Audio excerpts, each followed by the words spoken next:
Jiam recalls the terror of his sister's reign. She forced him into boxing training, which was just a hellish boot camp to get herself a punching bag. Years later, he learned he was just a tool. His flashback is abruptly cut short by a cold robotic voice and a warning beep. It's that damn PX robot again. Jiam rolls his eyes in annoyance, forced to step aside and let the rigid metal bucket pass. The massive warehouse feels like a freezer. Aside from the droning drones overhead, there isn't a single human soul in sight. Fresh out of the army for just 2 months, Jiam instantly regrets taking this lonely, silent job as isolation sets in. He thought discharge meant freedom, until a call shattered it. His parents moved away, leaving him behind with a rented room. Rent paid, savings intact, but lying alone in that empty room, he realized the real problem was his own crushing isolation. He fantasized about romance as a barista, but reality slapped him hard. Rejected before he could even touch the register. Bored and seeking comfort, he gets roasted by his sisters in the group chat, mocked as a useless hobo who shouldn't even bother with the gym. His sister mentioned an easy AI job. Provoked, Jiam stood before the massive PX center that very night to prove himself. But the place is creepily quiet. Just as he complains about the robots, a human voice calls his name from behind, startling him. It's Mr. Shin, the manager. The inventory doesn't match, so he casually dumps the chore of finding tuna in the storeroom onto Jiam. Jiam pushes into the storage, muttering that the old boss is even less friendly than the cold AI, but he does the job anyway. Climbing high, he spots the misplaced box. Jiam sighs at the incompetence and hauls it down from the top shelf. Before he can react, the heavy door slams shut with a deafening bang, followed by the chilling click of a lock. Panic sets in. He frantically dials the manager, but gets only a busy signal as cold sweat starts to drip. Fighting embarrassment and fear, he forces a confront, texting a selfie to his sisters in hopes of a rescue. His sister replies about a building collapse. He picks up the call to ask, but the line goes dead with a creepy beep. Is this a prank? Suddenly, red emergency lights stroke in the darkness, and a piercing alarm drills into his skull. The intercom screams evacuate, only to be cut off by a massive crash. The shelves shake violently. Disaster has arrived. Panic sets in as Jiam slams against the steel door, screaming desperately for help, but his voice is swallowed by the sealed room. He fumbles for his phone only to find no signal and a dying battery. A dread fills him. Did a war break out? A violent impact shakes the room, and his special forces instincts scream one thing instantly: danger. In the deadly silence, heavy footsteps and a grotesque growl echo from outside.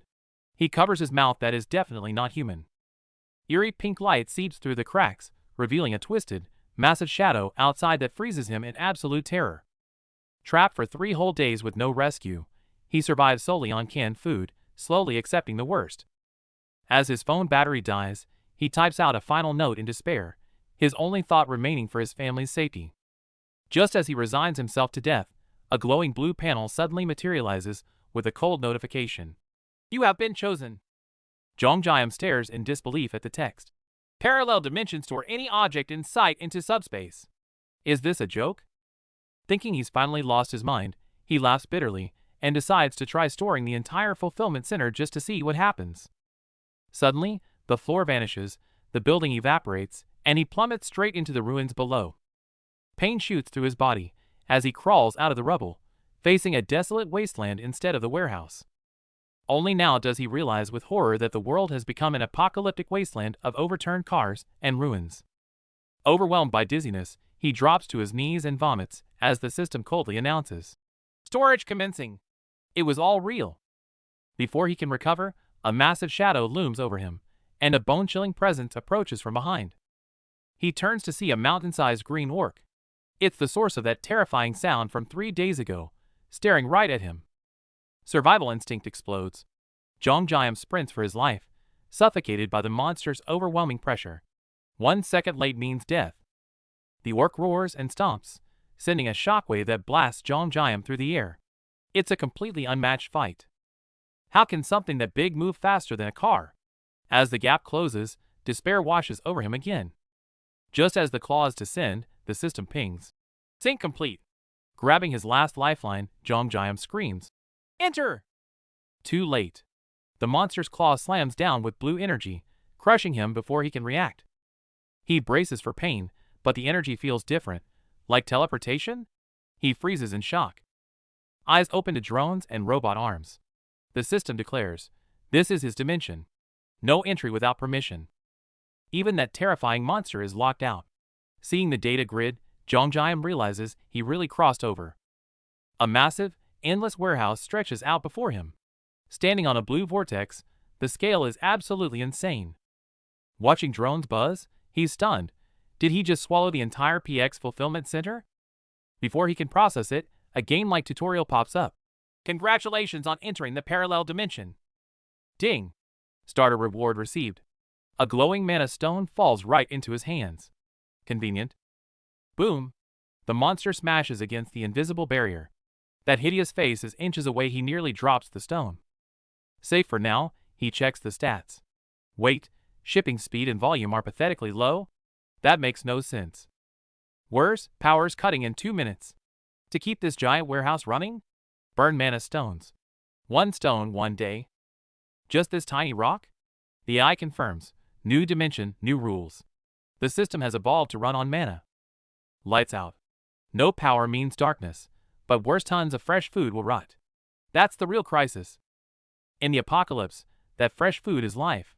If it spoils, it's basically a slow death sentence. Must save the food. Where do I get stones? The drone points outside. Simple. Kill those infernal monsters, and they drop mana stones. Jongjayam stares at the red-eyed demon outside. It was a predator. Now, it looks exactly like a walking battery. He uses his only stone to restore power. Lights on. He commands the system. Cut the chat. Search for weapons now. It's a logistics center, so even without guns, there are plenty of axes. He grabs the sturdiest camping axe he can find. But chopping that giant with a camping axe? He can't get close.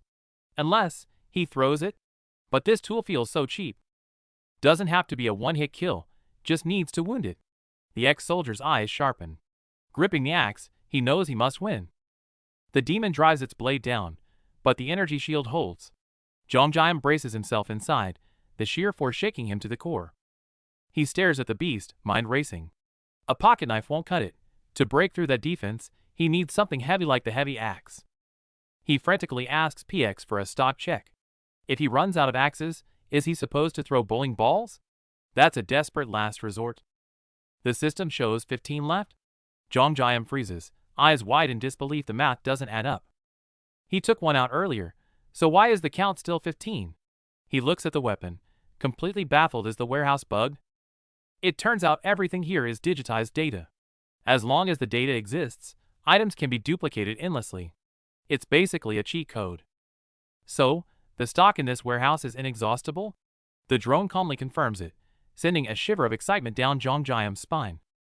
Now he has infinite ammo, but staring at that tank of a monster, he realizes his arm might give out before the enemy does. Pax finally reveals the shipping skill. No need to throw, just visualize the item, say, "Ship it," and it launches automatically. He gives it a try. Instantly, a terrifying force blasts the massive monster backward, slamming it violently into the ruins. The power is insane. The drone's default shipping speed is 40 mph. It's not delivering packages. It's firing cannonballs. The system can even ramp up to 50 miles per hour, but the skill needs upgrading. Jongjayam's eyes light up as he immediately asks how. The answer is mana stones. Looking at the fallen monster in the dust, Jongjayam softly calls out to PX. The crisis is finally over. With the external threat handled, he starts browsing gear in the system. Combat boots, tactical pants with infinite supplies, he's gearing up to the teeth. Suited up in top-tier tactical gear, Jongjayam stands in the light, his aura transformed from a retired vet back to a special forces operator. He spreads out a map, uncaps a marker, and calmly circles key areas. To find his family, he needs a precise route. Leaving from Gunpo, through Gangnam and Dabong, destination, Wejongbu. He sits on the floor, staring at the long route with sheer determination. Worried about his family's safety, he has no time to hesitate. He lacks a car, but right now, this high-performance e-bike is his warhorse. The top-tier bike, worth 1.89 million won, revs up. Jongjayam stomps on the pedal, declaring to the unknown darkness, "I'm coming." He rides straight into the burning ruins, his back resolute. The apocalypse is here, but no fire is hot enough to stop him from getting home. 30 minutes out, and the veteran has already slaughtered 12 orcs, analyzing his run while cycling through the ruins. Flashback to the fight, he effortlessly dodges the giant smash, deploying his blue energy shield in an instant. Despite taking a hit, he notices the grotesque human face within the orc, but focuses on testing his powers. One clean slice later, and he's certain of one thing: his ability is absolutely overpowered. Although his shipping skill keeps missing and has a 30-second cooldown, it has a hidden mechanic. Product recall. The axe he threw technically as shipped item flies back instantly, smashing the monster from behind. Not only that, but his dimension shield blocks incoming attacks perfectly, offense and defense in one package. The best part? Once the monster is dead, the mana stone counts as a product and is vacuumed straight into his inventory. The system is practically made for him. With renewed confidence, he speeds up. He needs to get his family into this sanctuary fast. But the second thing he learned isn't so pleasant. A blood-curdling screech tears through the night, and he snaps his head up. It's a massive wyvern-type monster. It's clutching prey, and its size dwarfs the orcs. This is a whole new level of danger. Suddenly, a desperate help rings out. The veteran freezes. That's not a monster. That's a human screaming for their life. Recognizing the voice, he sprints through the pouring rain, screaming the survivor's name, Mr. Choi. Too late. The monster dives, its tail whipping out to smash Mr. Choi, sending him flying like a ragdoll. Mr. Choi lies motionless in a pool of blood. The veteran rushes in, shouting desperately to wake him and scare off the beast. But strangely, the behemoth completely ignores the veteran standing right there, its eyes locked solely on the injured man. He realizes instantly it's a bully. It only targets the weak and injured, completely disregarding healthy threats. This is bad. He's only got a tiny knife. Saving the man without drawing aggro feels impossible, and cold sweat starts to pour.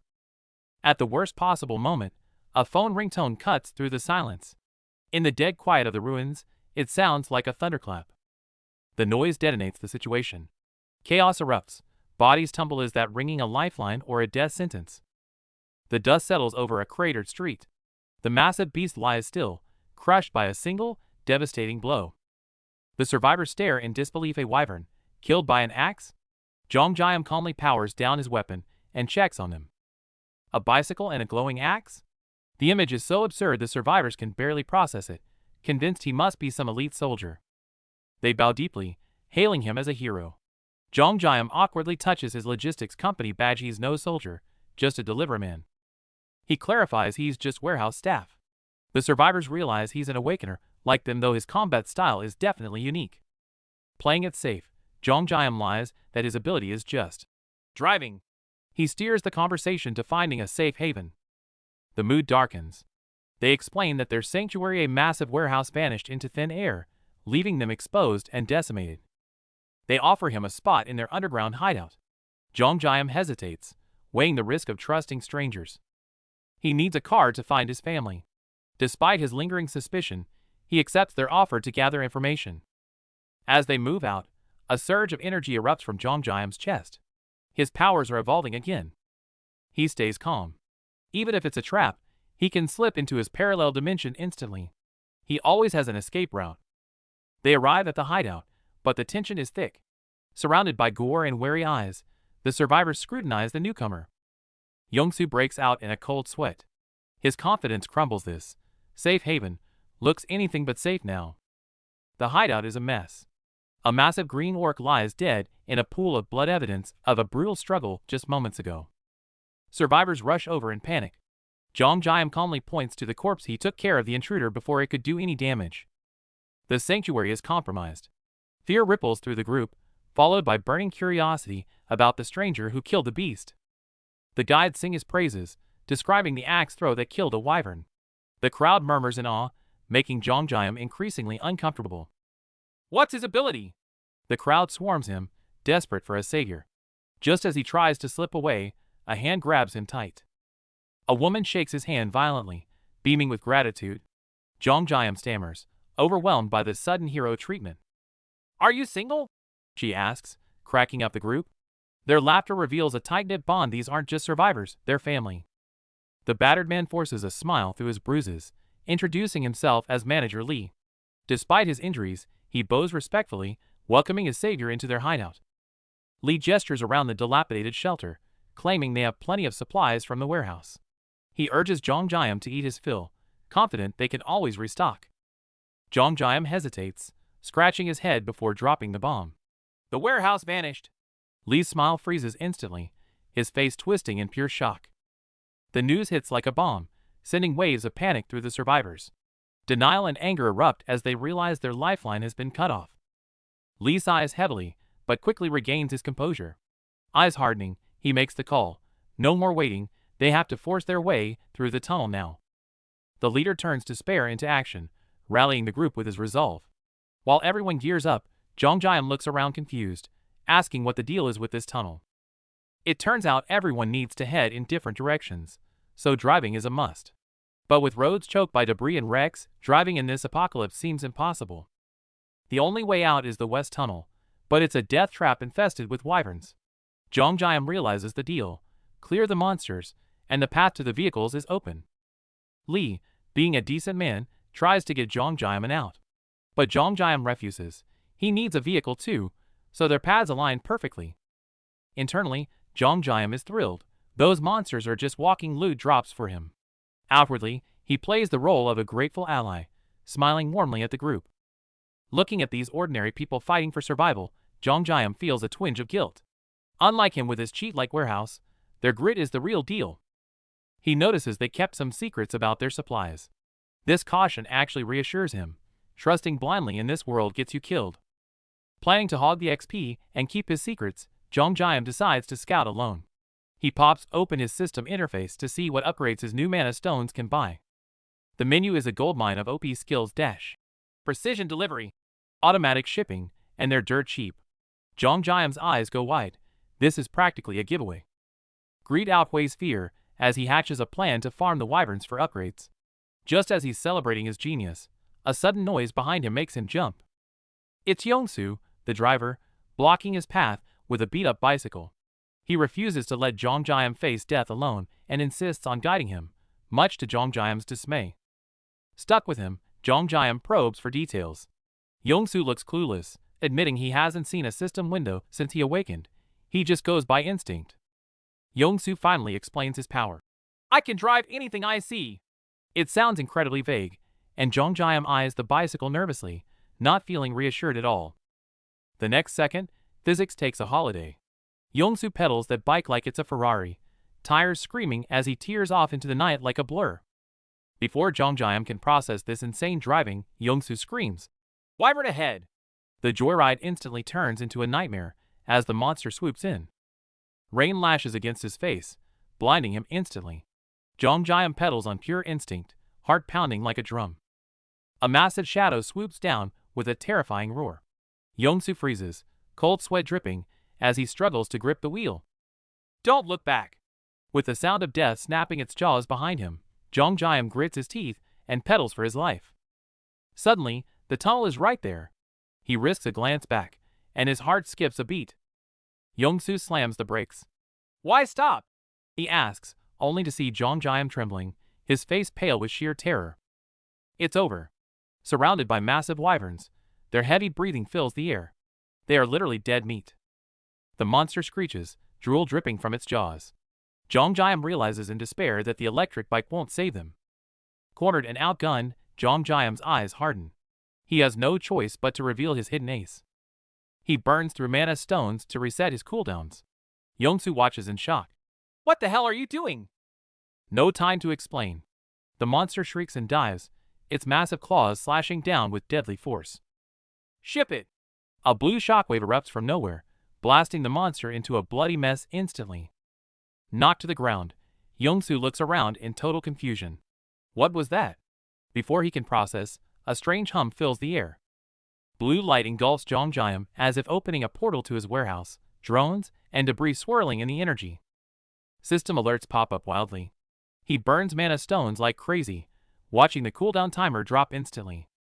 Ding! Cooldown hits the 5-second limit. To go any faster, he needs to level up the parallel dimension.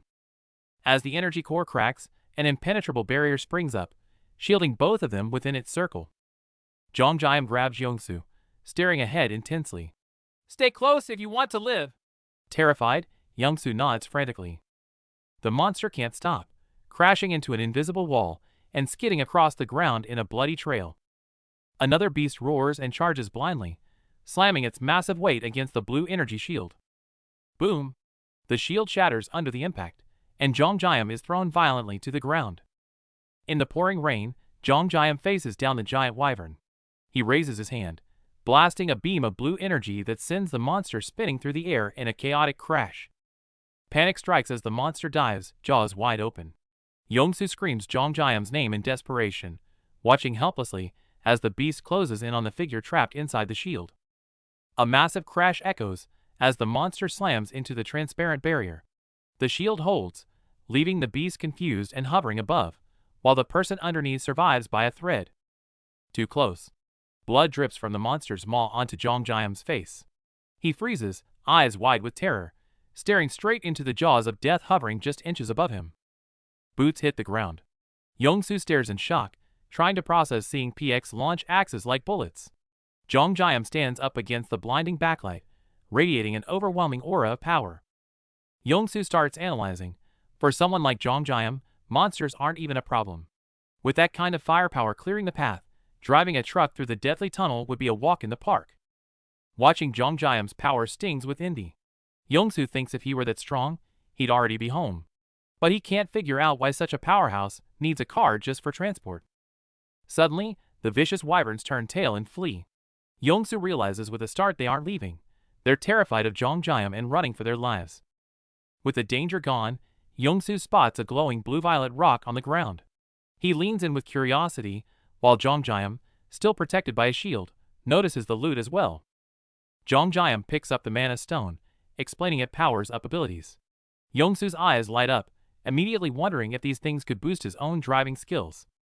Looking at the massive carcass, Youngsu jokes, "Your system shoots axes like bullets. Clearing the tunnel should be easy, right?" Jongjayam, trying to stay low-key, looks away awkwardly. Cold sweat runs down Jongjayam's face. He only meant to clear the area quietly, but now his secret is out. He wipes his brow, regretting that he revealed his trump card so easily. Youngsu apologizes for being a burden, but Jongjayam waves it off. Still, his eyes remain sharp. The wyverns are gone for now, but in this hellhole, safety is just a temporary illusion. When Jongjayam mentions heading to Gangnam for his family, Youngsu's eyes nearly pop out. He shouts in excitement, "I need to go to India One. We're heading the exactly same way." Youngsu clings to this lifeline, ignoring the blood on his sleeves. Sweating profusely, he begs Jongjayam to take him along. The sudden request catches Jongjayam completely off guard. Looking at the wrecked streets, Youngsu pitches his value. "I can drive anything on wheels, but I can't fight monsters. You have the firepower, I have the skills. We need each other to cross that tunnel." Jongjayam falls silent, weighing the offer. A god-tier driver would save time, and more importantly, let him hide his abilities during the trip. He realizes this is actually a perfect deal.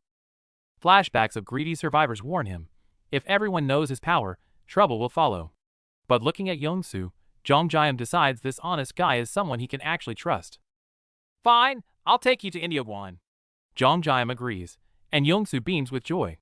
But Jongjayam instantly turns serious. "One condition though, I clear the tunnel alone." Jongjayam lowers his voice, explaining that a crowd would just get in the way and blow his cover. Youngsu gets it instantly, patting his chest. "Don't worry. I'll handle the others so you can work in peace." Youngsu turns into a hype man, loudly broadcasting Jongjayam's secret ability to the crowd. Jongjayam looks like he wants to disappear. The crowd is skeptical, and Jongjayam is panicking. So much for secrecy now, everyone doubts if one man can really clear the tunnel. Whispers of doubt spread. Jongjayam thinks, "I'm screwed," realizing his cover is blown. But there's no backing down now, he has to commit. Wiping sweat from his brow, he makes a bold promise. The tunnel will be clear by tomorrow. Trust or not, he has to secure their food supply. The leader steps up, surprisingly chill. He decides not to pry into the how as long as it helps.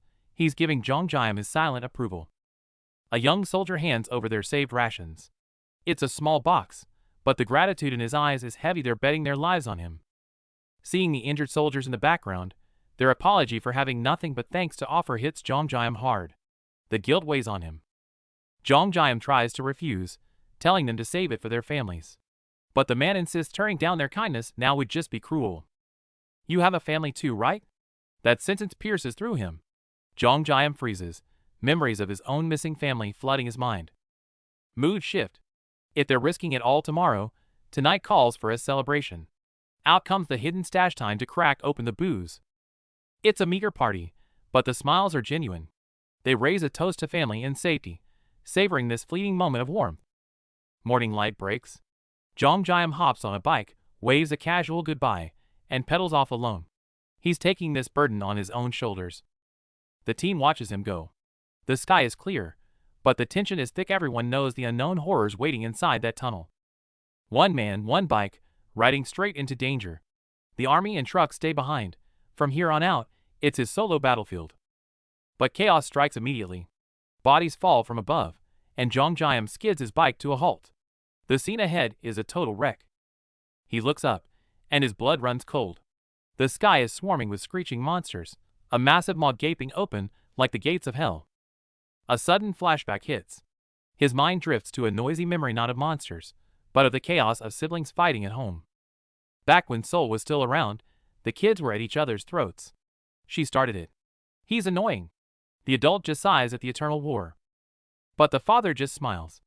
As an only child, he tells them he's jealous. Even their fighting is proof that they have each other. In a dream, a father lectures fighting kids about family love, only to be interrupted by his wife demanding help with dinner. A warm, humorous memory. Flashback to youth, boys hanging out. Jong Jiam closes his eyes, reflecting on the word family, with a warm, nostalgic smile. Reality hits hard. Mr. Lee is drunk, sobbing uncontrollably about his missing son, while others try in vain to calm him down. The night drags on. Bottles litter the floor as Mr. Lee finally passes out drunk, leaving the room in chaotic silence. Morning comes with hangovers. The team wakes up to realize Jong Jiam is missing, sparking confusion and unease. A teammate searches the truck lot and freezes. He spots fresh blood on the ground, and panic instantly sets in. Yong-soo asks a lurking figure why they aren't sleeping, but the man peeks out, eyes wide with shock at what he's discovered. They look inside a truck and gasp. It's packed with bicycles and supplies. Jong Jiam explains he only filled it halfway, but the amount is staggering. It gets crazier. All 15 trucks are loaded. A blood-soaked Jong Jiam asks them to keep it quiet, leaving his teammate terrified by this impossible feat. Cold sweat runs down the teammate's face. How could one man gather and give away this much? Fear of Jong Jiam's unknown power takes over. The truth is revealed. Jong Jiam went solo into the tunnel, unleashing hell on a swarm of wyverns to grind for experience. Facing a massive monster charge, Jong Jiam holds his shield. His sole motivation: level up the dimension to safely hide his family inside. While fighting, he asks Pax about storing people. Learning level 2 holds 20, he instantly calculates how many kills he needs, eyes sharpening. The battle ends with bodies everywhere. But realizing some monsters fled, he's frustrated. Not enough XP to level up and protect his family yet. Suddenly, shadows loom overhead. Massive wyverns and bat monsters descend, cranking the danger level back up to maximum. Facing a vicious wyvern, Jong Jiam furrows his brow before a blinding light explodes, implying another brutal clash just occurred. Back in the present, the team waits anxiously. Suddenly, a shout breaks the tension. He's back! Relief washes over them. Jong Jiam emerges from the ruins, wobbling on a battered bicycle. Both he and the bike are covered in blood. It's a painful sight. The team stares in awe. Sunlight hits the blood-soaked Jong Jiam, who looks battered but stands tall like a god of war returning from hell. Jong Jiam stops and addresses the cheering crowd, sincerely wishing them safety in finding their families. In this moment, he is their hero. The mission wraps up, and a young teammate thanks Jong Jiam gratefully, wishing him a safe reunion with his family. Jong Jiam smiles warmly, whispering a final tip: if they hit trouble, check the truck's cargo. Before the team can figure out what the little gift is, Jong Jiam and Yong-soo fire up the truck. Amidst cheers of "Time to see our families!" they hit the gas, speeding toward a hopeful horizon. The convoy bursts out of the dim tunnel, greeted by long-awaited sunlight. Although the road is cracked, breaking out of the darkness makes it feel like everything is finally on track. Trucks drive side by side on the broken highway, drivers waving through the windows. Amidst the apocalyptic ruins, this silent camaraderie among survivors feels incredibly precious. As the excitement fades, Jong stares out the window, deep in thought. He recalls the black wyvern had fled too quickly, but it was no ordinary mutant. It felt like an omen. Could it be a host? Jong's suspicion grows. Suddenly, a violent jolt and a harsh grinding noise snap him back to reality. This road condition is giving them no peace. The truck finally gives in, the chassis groaning with a sickening crack. Yongsu sighs in defeat, while Jong remains calm. A breakdown is just standard procedure in the apocalypse. There's no helping it. Forced to stop, they face a suffocating sight. The entire road is choked with abandoned cars and debris. Yongsu stares at the ruins, his face pale. This situation is worse than I imagined.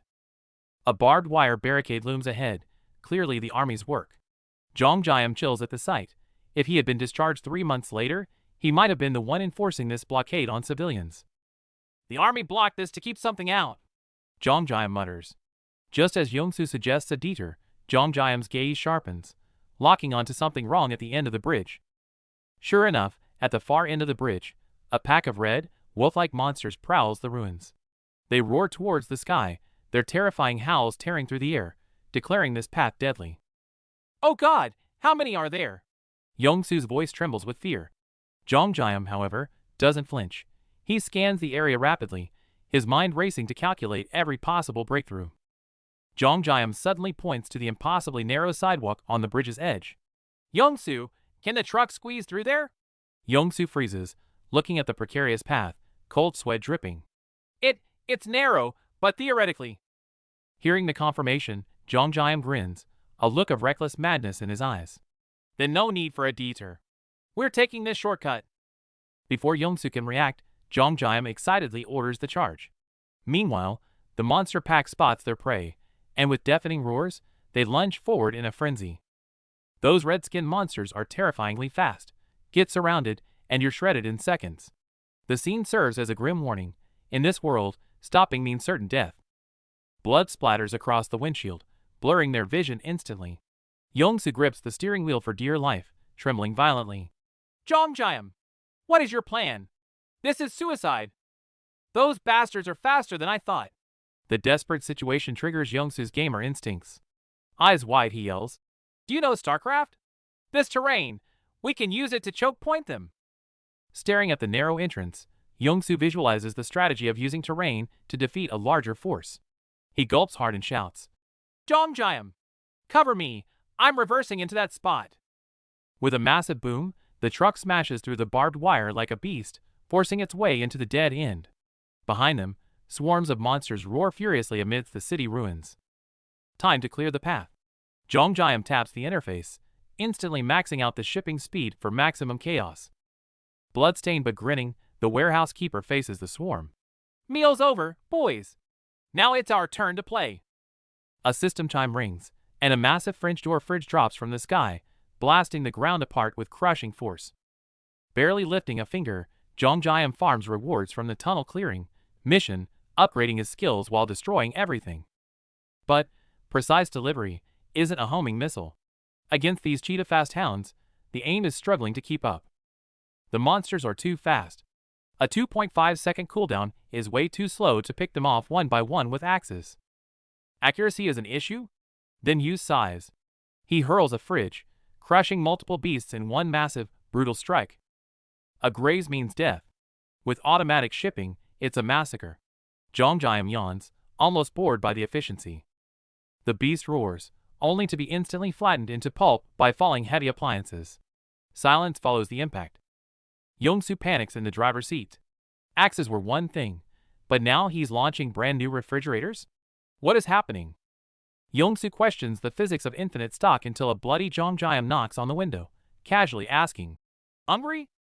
Yongsu ignores the food, voice trembling as he stares at his friend. Bro, is your stock actually infinite? Turns out, Jong only retrieves items to prevent flat tires on the road, not to save ammo. Practical logic. Realizing the supplies are truly endless, Yongsu surrenders to the absurdity. Fine. 0 Coke and a donut, please. Snacking on junk food amidst the ruins, they share a smile, remembering how they used to ration scraps just hours ago. Monsters cleared, 1 hour to home. Yongsu smiles, but his eyes hold a trace of nervous anticipation about the reunion. Jong drops a reality check. Going to see your family covered in blood? Yongsoo nearly chokes on his donut. Jong offers a fresh outfit. Yongsoo grins, challenging him with a playful spark. Let's see if you have my style. Shades on, style secured. Yongsoo glances at the few remaining stragglers with cool confidence. Alright, let's roll. Clutch down, gears shifted. The truck roars to life, tires screeching as they tear down the now open road home. Desperate to save time, Yongsoo drives like a maniac, smashing the truck through debris on the ruined highway. Drift God Yongsoo yanks the wheel, screaming they'll arrive in 20, while Jong clings to his seat in sheer terror. Jong turns pale, covering his mouth and begging to slow down, moments away from puking his guts out. They finally arrive. The truck halts before a crumbling apartment complex. The sight of the ruins weighs heavy on their hearts. The street is a mess, but the building looks dilapidated from age, not monsters. Thankfully, there are no bodies in sight. Standing at his front door, Yongsoo's hand trembles uncontrollably. He knows the code, but he's too terrified to enter. Jong watches, realizing why Yongsoo drove like hell. For even a sliver of hope to see his family, this man would risk everything. Yongsoo freezes. What if he opens the door to a tomb? Jong watches his back, feeling the crushing weight of his fear. No one wants to face that truth alone. Jong puts a hand on his shoulder and offers to ring the bell. Yongsoo nods, desperate for help. Jong steps up. If he were in Yongsoo's shoes, he wouldn't have the courage to face a potentially cruel reality either. I'm pressing it. As Jong finger hits the button, the mechanical click echoes piercingly in the silent corridor. The second stretches like a century. Suddenly, the door opens, and a woman's voice calls out, Honey? Their eyes go wide in shock. Daddy! The little girl's scream shatters the fear. Seeing his wife and daughter alive, Yongsoo breaks down, sobbing like a child. He rushes in and scoops up his daughter. The warmth of this embrace is the most precious thing he has ever reclaimed. They'd been hiding inside, only opening the door when they heard him. Yongsoo holds them tight, his heart finally finding peace. The girl points curiously at Jong. Just as Yongsoo starts to introduce his savior, Jong's vision blurs, and static fills his ears. The moment the tension breaks, exhaustion hits like a truck. The world spins, and Jong's knees give out as he collapses. Darkness swallows his consciousness. He knows it's unsafe, but he can't fight it anymore. His eyelids feel heavy as lead. The dream drags him back to the past, to a funeral. Someone asks why he isn't crying, surfacing old memories of saying goodbye. Flashback. Father gently teaches young Jong, goodbyes aren't just sorrow, but gratitude for the time shared. Young Jong listens confused, until a realization hits him hard, twisting his expression in shock. Cut to playtime. Seoul, a born powerhouse, sends Jong flying with a single pillow swing. Jong screams in pain, while Seoul looks genuinely confused. She thought she went easy on him. Watching the siblings fight, the parents burst into laughter in the kitchen. A chaotic but loving family. Dinner time. Big sister Jiyeon is glued to her phone, getting scolded by mom for acting like a lovesick teenager. Family dinner turns into fight night. Dad eyes Seoul, convinced her monstrous strength belongs in a boxing ring. Meanwhile, Jong focuses solely on starting junior high, his eyes burning with sudden determination. First day of school. He steps onto campus, nervous as hell, until a friend slaps him on the back. Wearing the uniform and soaking it all in, the kid beams with pure, unadulterated joy. But school has a dark side. In the shadows, bullies ruthlessly beat down a student with glasses. Just as a fist is about to land, a strong hand intercepts it, freezing the violence instantly. With a cold stare, the dark-haired boy overpowers the bully and drags the victim into his own squad. From that day on, it's hellish training. They run until they're gasping for air, lungs burning. Time flies. Big sister Jiyeon gets her acceptance letter to nursing school, and the family goes wild. While everyone cheers for Jiyeon, someone hands Jong a letter. It's his turn for good news. He opens a draft notice. Jong freezes instantly, his soul leaving his body. The family waves happily, clearly enjoying this, while Jong stands there, utterly miserable. Enlistment day. Mom sobs as Jong shoulders his pack and marches off to boot camp. Watching his friends wave goodbye so casually, Jong grits his teeth, tears streaming down his face. Jong jolts awake, drenched in cold sweat. He stares at the unfamiliar room, completely disoriented. His memory cuts off after saving Yongsoo. Instinctively, he grabs his dagger and crouches, just as someone enters. Talk about awkward, he's ready to kill, while the two ladies across from him are just casually enjoying their lunch. It's Yongsoo's family. Seeing the little girl happily stuffing her face, Jong Jae-am finally relaxes his guard. Turns out he collapsed from exhaustion earlier. Yongsoo has been watching over him the whole time. He was out cold. He still feels a bit weak, but that bone-deep exhaustion has finally faded. Yongsoo's wife is full of gratitude, thanking him profusely for bringing her husband back home safely. Jong Jae-am tries to be humble, but Yongsoo cuts in immediately, insisting that Jong Jae-am literally saved his life. Yongsoo even waited to eat so they could share a meal. That's true brotherhood. Time to dig in. Staring at the bubbling stew, Jong Jae-am's eyes widen. In that moment, nothing is more beautiful than food. It's just simple braised sori, but to him, it looks like a feast. He bows deeply, overwhelmed with gratitude. The family steps out to give the guys some privacy. Jong Jae-am doesn't hesitate, he grabs his spoon. First bite, heaven. Pure bliss washes over him, practically glowing with happiness. The spicy kimchi mixed with the rich fish, it's a flavor explosion that heals his very soul. Finishing the meal, tears well up in his eyes. The taste reminds him so much of his mother's cooking. Down to business. Yongsoo suddenly offers to drive him to Gangnam personally, catching Jong Jae-am off guard. He tries to refuse to keep his friend safe, but Yongsoo cuts him off, proposing a deal with a serious look. They step outside. Yongsoo points to a large truck. He plans to drive this beast to get Jong Jae-am there. The deal sounds transactional. Yongsoo drives, and in exchange, Jong Jae-am uses his ability to get him an e-bike. He calls it a trade, but Jong Jae-am knows better. With monsters everywhere, Yongsoo is risking his life just to help. Jong Jae-am stares at Yongsoo, confused. Why would he risk his life again when he's finally safe with his family? Yongsoo scratches his head and smiles awkwardly. The truth is simple, without Jong Jae-am, he'd be dead. His smile fades into sincerity. He owes his life to Jong Jae-am, and he just wants to pay it back however he can. Besides, they're in the same boat. Yongsoo knows exactly what it's like to risk everything just to see his family again. Trying to lighten the mood, Yongsoo jokes that mutual help is good, even if he's not sure how useful he'll actually be. He even jokes that he'll run away at the first sign of real danger. He's not stupid enough to die and leave his family behind again. Jong Jae-am looks at the sky, clutching the key tight. Yongsoo's loyalty pushes him to make a crucial decision. As the key slides into the lock with a glint, Jong Jae-am stops, hesitating.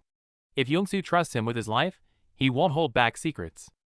Memories of their journey flash by, and Jong Jae-am smirks. Fine. If he's coming along, they're doing this all the way. Jong Jae-am takes Yongsoo aside and lays it out. He'll accept the help, but only if he can bring Yongsoo's entire family along. He's going to upgrade his parallel dimension. It's not just for supplies anymore, he's taking living people with him. The mana stones from the mutant dog are enough. Jong Jae-am smirks confidently. You help me find my family, and I keep yours safe. Fair trade? Jong Jae-am puts on his shades and triggers the system. 100 mana stones consumed. Upgrade initiated. With a ding, the parallel dimension hits level 2.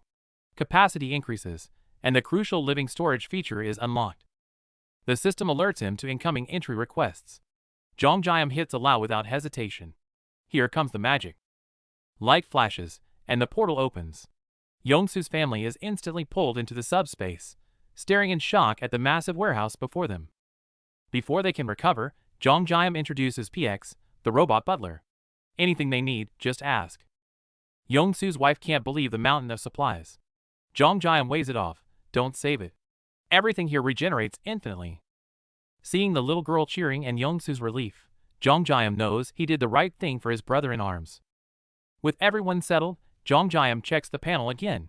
A new laboratory feature implies his cheat ability just got even crazier. Jong Jae-am checks his system panel, reviewing his parallel dimension ability, storing anything in sight, and walking in and out at will. A god-tier skill for the apocalypse. He recalls the moment he swallowed the entire logistics center. His awakened ability merged with the PAX AI, evolving into its ultimate form.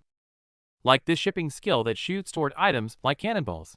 Sitting in the car, Jong Jae-am wonders if this overpowered ability can even get any stronger. The system surprises him instantly.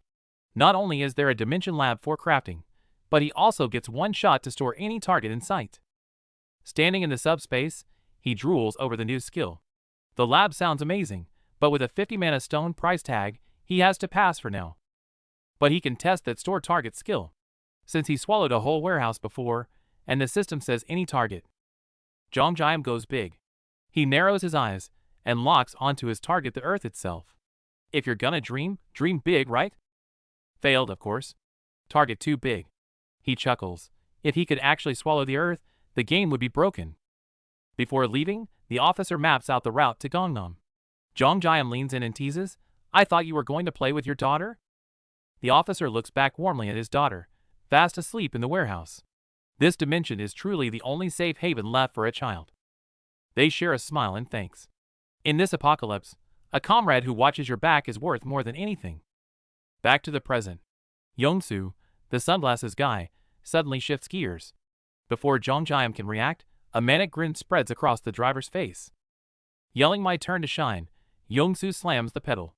The car launches forward, leaving Jongjam clinging to the handle for dear life. The white truck tears through the ruined streets like a mad beast, kicking up a trail of dust. This speed is absolutely suicidal. Once they hit a smoother patch, they chat about the route. The backroads are bumpy, but at least there are no monsters in sight.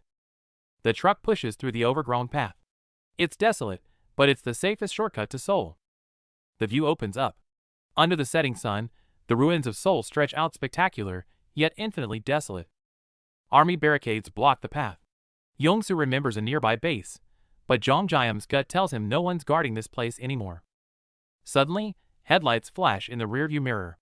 Military jeeps are tailing them, but their aggressive driving screams raiders, not soldiers. No escape, so they fight. Jongjam calmly opens a portal for Yongsoo to hide, then sits back, waiting for the bait to be taken. Armed thugs surround the car. The leader mocks the driving with a sneer, then drops the act and orders Jongjam out. Jongjam stays alert, but opens the cargo, revealing a massive stash of tuna boxes packed to the brim. The thug's eyes go wide at the loot. He instantly claims it, confirming Jongjam's suspicion they're after food. Under pressure, Jongjam feigns fear, claiming the supplies come from a hidden warehouse reachable only by him. He offers to fetch more. The greedy thug is skeptical but tempted, just as a subordinate signals it's time to move. No time to think, they throw a hood over Jongjam's head. The leader decides to drag this golden goose back to base. The scene shifts violently. A fist slams into a chest with a sickening thud, sending blood spraying into the air. Violence lingers in the rainy night as Jongjam suffers. The scene cuts to a door, where someone knocks respectfully. The door swings open, light piercing the darkness. The thugs drag Jongjam inside to present him to their superior. Inside the interrogation room, Jongjam is pinned down. Suddenly, a massive boom shatters the silence. Something is happening. The commander's office is a mess of blood and bodies. A brutal purge or coup has just torn through this place. The hood comes off, leaving Jongjam shaken. The tattooed commander stares him down, demanding the location of the warehouse. Jongjam answers, Gunpo, and asks where he is. The commander regrets not taking that area sooner, his eyes calculating. The commander casually reveals this is the Defense Communication Command. Jongjam's eyes go wide. This is a key military stronghold. The commander suddenly shifts tone at 6 p.m. Sirens wail immediately, signaling the arrival of a massive, terrifying beast. Jongjam looks out the window, face paling. A swarm of wyverns screeches through the sunset sky. That's no ordinary wyvern, it's colossal. Its massive shadow casts a suffocating despair over everyone. The commander explains in fear, guns are useless. The soldiers who tried to shoot it down were wiped out instantly. He points to a dying soldier, admitting he only kept him alive for intel. His cold pragmatism sends chills down the spine. The commander lays it out. They have guns but no food. He orders Jongjam to lead a supply run tomorrow or else. Jongjam finds his target and orders PX. Store the command center. The officer, oblivious to his fate, screams threats, unaware he's about to lose everything. The threats die in his throat. The officer's eyes bulge in pure shock as the air warps around him. Reality itself is breaking. Outside, soldiers freeze. The sky erupts into an ominous orange glow, a terrifying spectacle that commands absolute, fearful silence. Where's the building? Panic explodes as the massive base vanishes into thin air. The spatial distortion is so violent a soldier drops to his knees, retching. Swallowing the base takes its toll. Jongjam reels from a splitting headache. But there's no time to recover. A new, darker threat is closing in fast. A nightmare descends. A colossal dragon eclipses the sky, leading a swarm of monsters. The soldiers watch in paralyzed horror as doom approaches. The slaughter begins. A purple beast lands, spewing acid and chaos. The commander screams at his men to fire, but terror has already broken their ranks. Left alone in the rubble, Jongjam curses the fleeing cowards. Bullets won't work anyway, it's up to him and his dimensional powers to hold the line. The black dragon dives, a mountain of death crashing down. Jongjam stands his ground against the overwhelming pressure, staring death right in the eye. The world holds its breath.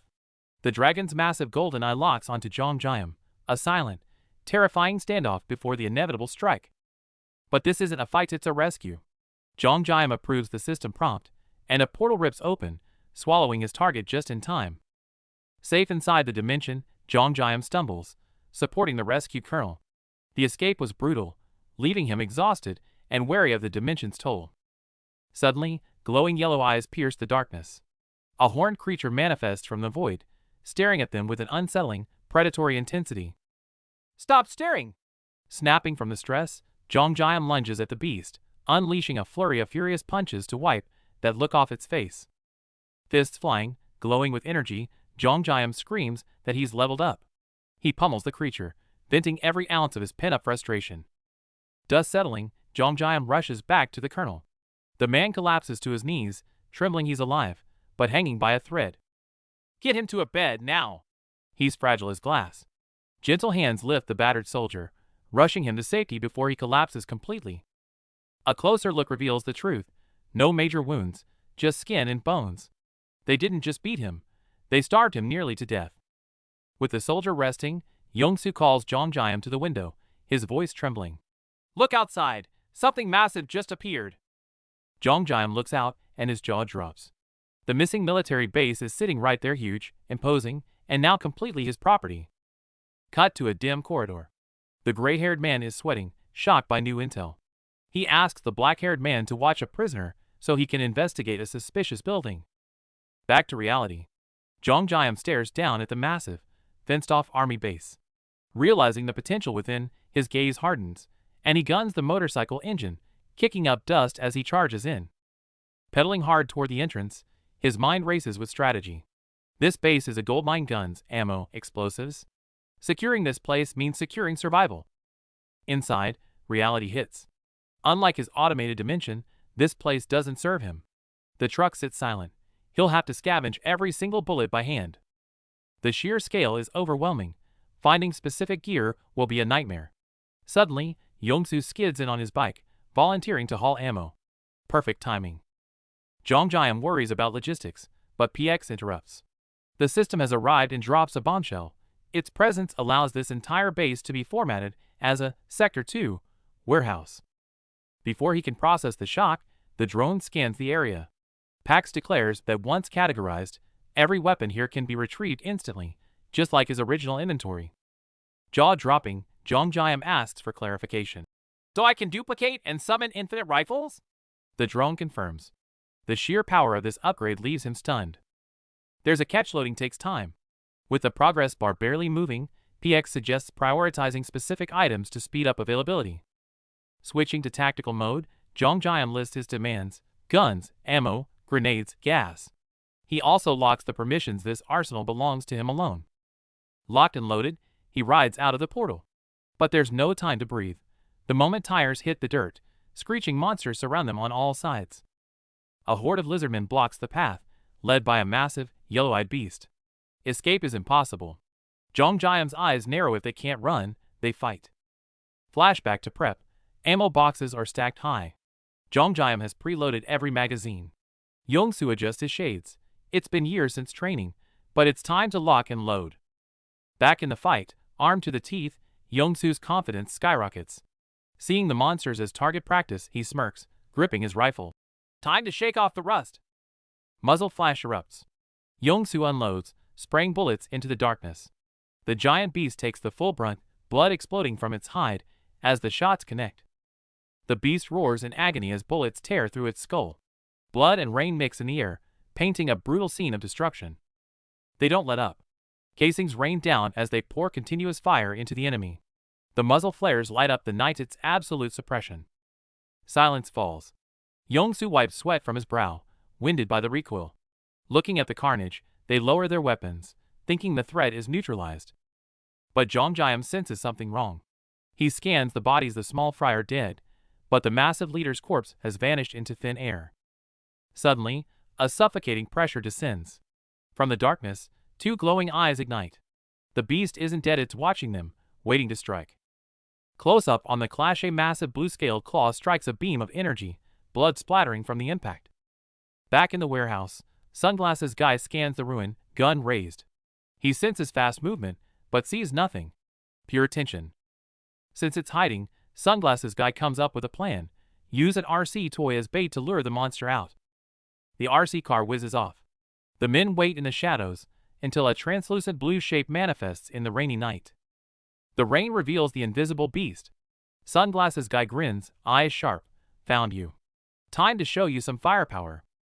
The massive beast roars, yellow eyes glowing. Standing on the bridge, Zhongjiam and his ally look tiny against it. No hesitation, fire. They unload their clips, bullets spraying continuously at the monster's face. Muzzle flashes light up the night. Bullets slam into the flying beast, sparking violently on impact amidst the smoke. The beast dives like a bomber, crashing down with a shockwave of blue energy. Zhongjiam stands his ground, unflinching. Dust settles, and they freeze. The monster's hexagonal skin acts like a shield, it's scratchless. Cold sweat drips down their faces. Zhongjiam realizes it's not just tough skin, it's a special barrier deflecting everything, just like the enemy warned. The beast screams and smashes the ground, shattering concrete. But it pauses, seemingly confused by their resilience. Zhongjiam is safe inside a blue energy shield. He wipes sweat and smirks. Immovable object versus unstoppable force? Let's go! Seizing the moment, his ally sprints forward and hurls a bundle of high-explosive C4, screaming, "Take this!" The bomb detonates right in the monster's face. A blinding white explosion engulfs the scene with a deafening roar. A massive fireball rises, shockwaves tearing up the ground and sending debris flying everywhere. Total destruction. The two men gasp for air, hands on knees. Keeping up that barrage has completely drained them physically. No time to celebrate. Yellow eyes glow through the smoke. The shockwave knocks them back, and hope sinks. As smoke clears, the purple crystal beast stands without a scratch. Zhongjiam eyes go wide in horror. What is this thing? The beast spreads its wings and takes to the sky. Zhongjiam stands frozen in the ruins, watching the shadow loom over him. The battle ends, but they're sweating bullets. The monster didn't retreat because they won, it just vanished on its own. With the coast clear, Zhongjiam asks if he can drive. The ace driver grins, flooring the gas and roaring into the night. Zhongjiam reflects from the passenger seat. Dozens of grenades only scratch the dragon, their damage output is pitiful. Bigger bombs mean more damage, but setting off a nuke in the city would wipe out innocent survivors too. Refusing to become a monster who kills innocents, he pivots. Instead of explosives, why not just launch something incredibly heavy? He opens his system to upgrade skills while traveling, only to freeze. He's somehow hoarded 314 mana stones. The monsters were loot pinatas. Zhongjiam doesn't hesitate, dumping stones to max out firing speed, cooldowns, and projectile count. Range upgraded too. Costs are rising, but he spots a new feature, the Parallel Dimension Lab. Now that sounds interesting. Yongsu sees the upgrades and wants to test his own skills. Zhongjiam suggests he hop into the parallel dimension to experiment safely. Yongsu worries about safety, but Zhongjiam stays cool, telling him to leave the portal open while he keeps driving. As the car bumps over debris, Yongsu grits his teeth and jumps into the portal, surprised it actually works while moving. He lands in a blue grid world. It looks underwhelmingly basic. Is this the so-called lab? The AI explains, combine, and disassemble. Yongsu connects the dots. He can register a fully loaded gun as a single item. He asks if a live grenade will blow up inside. The AI says it's stored as data, so it's safe. Yongsu grins. Register an unpinned grenade then. No more reloading. Yongsu's eyes widen as it hits him he just discovered a game-breaking weapon exploit. If he launches these scrap cars like cannonballs, he gets more impact than a bomb with less collateral damage. Perfect. Test complete. Yongsu pops out of the blue light looking smug, only to realize they've hit a snag. The road is completely blocked by a pile of cars. Jongjiam starts to turn, but Yongsu stops him. Wait! Time to test my new toy. The jeep roars forward, dragging the newly synthesized super explosive behind it like a meteor, smashing straight into the blockade. Boom! A massive explosion sends the scrap cars flying into the sky. Road cleared, problem solved. Through the smoke of the explosion, a jeep tears into the ruins. Jongjiam and Yongsu sit inside, stone-faced and cold, staring down the chaos with intense focus. Yongsu stares at the 20 kilograms metal cylinder embedded in the ground, eyes popping out.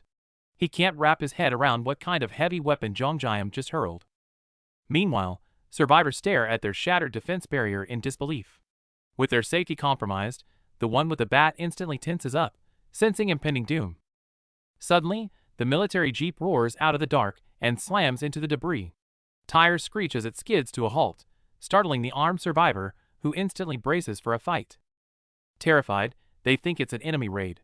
But Jongjiam steps out of the smoke stone-faced, ignoring their panic to ask one sharp question. Is there a nurse named Juyin Kim here? Cut to chaos elsewhere. A brutal drop kick sends someone flying. Amidst the brawl, sister number 1, Juyin Kim, steps in calmly and orders the rowdy men to pipe down immediately. Flashback time. Juyin was fierce about her studies. She once snapped at her loud family to shut up, shocking everyone since she wasn't exactly known for being a scholar back then. Mom worriedly checks on her, but Juyin is unusually calm. She clutches a book, telling her family she has a new dream, her eyes filled with a seriousness they'd never seen. Even if the world ends tomorrow, I want to save lives. Her solemn vow leaves her eavesdropping siblings speechless, thinking she's lost it, but this is where her resolve begins. She wasn't joking. After years of grinding late nights, she actually got into nursing school. The news shocked everyone. It was nothing short of a miracle. Back to reality. Seeing her brother Jongjiam standing there breaks her. Juyin covers her mouth, tears streaming down her face, unable to believe he's alive and actually found her. They embrace tightly, the weight of the apocalypse lifting for a moment. Jongjiam holds back tears. Nothing matters more than family. Even the rescued officer watching them is moved. The reunion is cut short. Jongjiam introduces Yongsu, but the driver's expression suddenly shifts. He points behind them, shouting, "Forget the intros. We have a critically wounded patient here." Juyin rushes to help, but Jongjiam stops her. He whispers that the patient isn't here. They need to use his special ability to open a portal. Juyin freezes, confused. What ability? It's too crowded outside to reveal his powers. Jongjiam leads his sister and Yongsu quickly into the abandoned hospital, looking for a secluded spot to open the warehouse. They find a lounge, but someone snoring inside. Yongsu tiptoes like a thief, terrified of waking the sleeper, and gently turns the door handle to sneak them in. Stepping through, Juyin's reality shatters. She stares, jaw dropped, at the massive complex of buildings that just appeared out of nowhere. This is your ability? No time to explain. Inside the dimension, the bloodied officer lies motionless on a bed. Juyin instantly switches to doctor mode, grabbing his wrist, her face turning grim. It's too late. Juyin shakes her head in despair. The man has been tortured beyond recognition. Medically speaking, he shouldn't be alive. The men's hearts sink at her verdict. Just as hope fades, green light erupts from Juyin's hands. Her eyes lock on with fierce determination. But he's lucky. Because I've awakened too. I am a healer. The healing light fades, and Juyin exhales. He's not dying, just starving. A good meal will have him up and running. Seeing her treat patients even in the apocalypse, Yongsu can't help but crack a joke. He teases her, but deep down, they all admire her spirit. To explain the situation, Jongjiam pulls up his skill interface and casually produces warm bread, settling in for story time. He pours his heart out about his tragic awakening, only to turn around and find her slurping noodles, completely tuning him out. Caught red-handed, Juyin doesn't apologize, but declares her love for the food instead. She casually mentions she's already prepped a room for him downstairs. She excuses herself to check the oven and breezes out. Jongjiam is left sighing, realizing his tragic backstory went completely unheard. Just as they prepare to leave, Juyin drops a bomb, I'm staying. Jongjiam spins around, eyes wide with shock, sweat forming on his brow. Julian's gaze hardens. With over 300 people here and patients needing critical care, she refuses to abandon her duty as a nurse. Meanwhile, sentries outside spot the breach. Staring at the military jeep that smashed through, they realize these new guests are trouble. News reaches director Seong-hak Jin. Hearing the intruder is Julian's brother, the old fox doesn't panic but smirks, thinking he's just gained another pawn. Just to be safe, he checks with his enforcer. Assured that no one is stronger, his blind confidence solidifies into arrogance. He talks about playing nice, but immediately orders the barricades raised higher. They have no intention of letting anyone leave. The hospital is a prison. Back with the team, the ugly truth surfaces.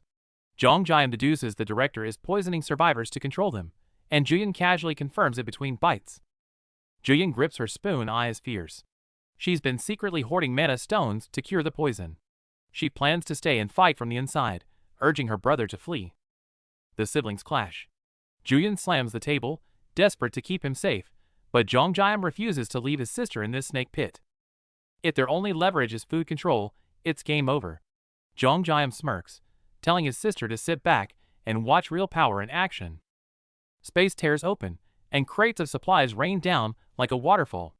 The onlookers are stunned into silence. It's not magic, it's a warehouse dump. Elsewhere, a minion panic reports that the new guy is giving away food. The director weighs it off, thinking it's just a meager handout. The director hallucinates victory, thinking they'll run out and beg. But the minion in the green hoodie is swaying bullets, looking like he's seen a ghost. Until the minion drops the bomb, they have more stock than the entire hospital.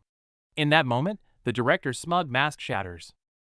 In this calculated apocalypse, the sight of a military van screams threat. The villain deduces a spatial ability and immediately hatches a plan. If he can't recruit them, he'll poison them. The orders are cold and precise. If coercion fails, kill him. But then he remembers a blind spot in the intel, the massive companion tagging along, a variable he can't ignore. He creeps through the dim corridor, checking rooms with growing unease. The intel said the target was conspicuous, so why hasn't he spotted a shadow of him yet? Flashback to the strategy meeting. His arrogance is palpable. He believes that controlling the food supply makes him a god, viewing other ability users as nothing more than sheep to be slaughtered. When the researcher lists abilities, like resealing cans and laundry without hands, he almost laughs. These aren't superpowers. They're just apocalyptic housekeeping skills. But the mood shifts instantly at the mention of one name. Amidst the trash tiers, Hyungu's song stands out, a monster capable of shattering the earth with a single stomp. Back in the present, he stands before the door. The warning echoes in his mind. You can't miss him, he's massive. The moment he pushes the door open, the pressure hits him.